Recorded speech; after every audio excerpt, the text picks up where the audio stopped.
risque chimique est particulier pour différentes raisons.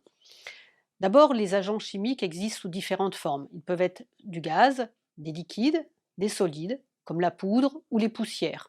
Les voies de pénétration sont donc très variées. On peut les respirer, on peut les ingérer par la bouche, ils passent la barrière de la peau, on les ingère aussi dans le corps. La toxicité aussi de ces agents chimiques est très variable d'un agent à un autre. Il a ses propres valeurs limites et ses effets divers sur la santé. Ces agents chimiques sont le plus souvent des produits conditionnés, utilisés et manipulés pendant le travail. Ils peuvent aussi être fabriqués par le travail lui-même, comme par exemple des fumées de soudage lorsqu'on soude sur de l'inox. L'exposition est liée à la situation de travail. Comment il est utilisé, comment il est transporté, à quelle fréquence, combien de temps, etc. Donc beaucoup de variables. Dans certains cas, le risque chimique est invisible la plupart du temps. Il ne se sent pas, il ne se voit pas.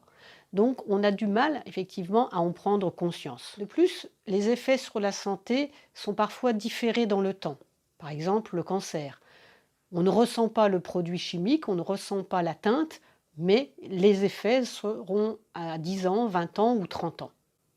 Certains produits chimiques ont des risques immédiats. Ils sont irritants, ils gênent, ils piquent, ils brûlent. Donc ceux-là vont être beaucoup plus visibles et ressentis par les opérateurs.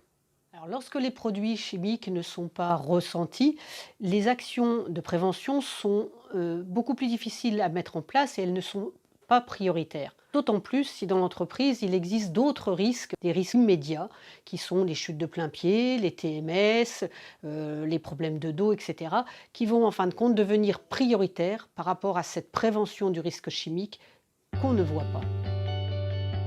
Donc la représentation du risque est pour nous un levier important dans l'action de prévention.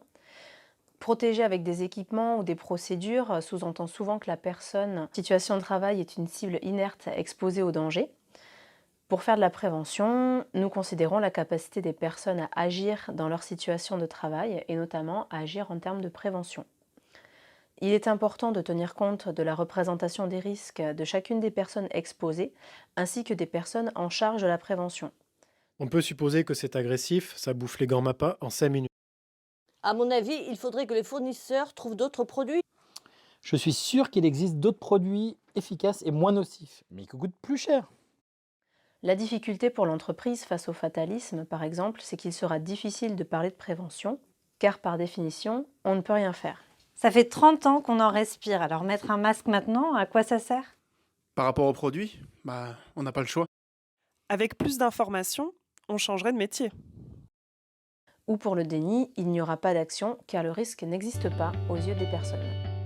Pour illustrer la complexité de la prévention du risque chimique et l'obligation de prendre en compte les représentations du risque pour mettre en place une démarche, prenons l'exemple de la coactivité.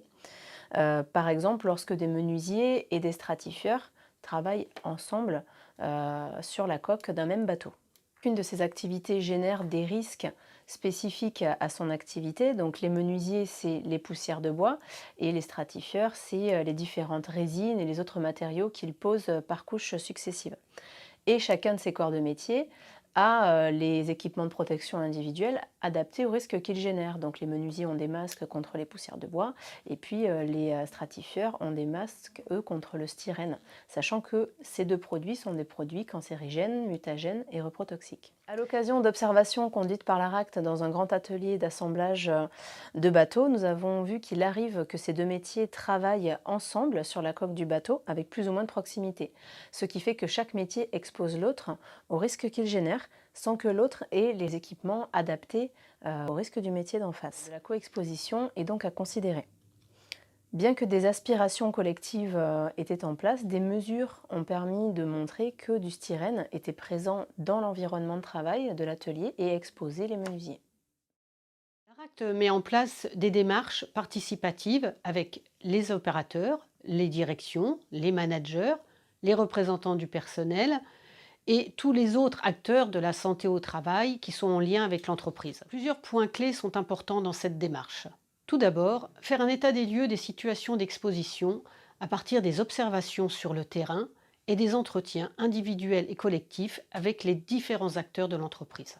Il est essentiel d'inclure les salariés dans le processus pour qu'ils montent aussi en compétences sur la connaissance du risque chimique, sur la prévention du risque chimique et qu'ils puissent progressivement adhérer à cette prévention qui va être mise en place.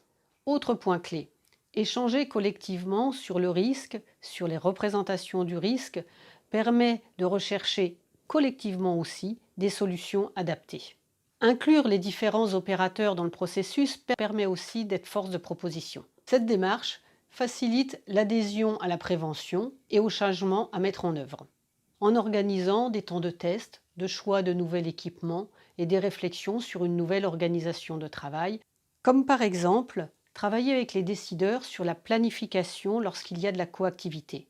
L'exemple du styrène, le styrène est volatile, donc on peut isoler les actions avec le styrène dans un temps donné et décaler, planifier à un autre moment les autres actions qui sont à mettre en œuvre sur une même coque de bateau par exemple. Une entreprise accompagnée avec cette démarche évolue de un risque égale une solution à la co-construction collective d'un projet de prévention durable.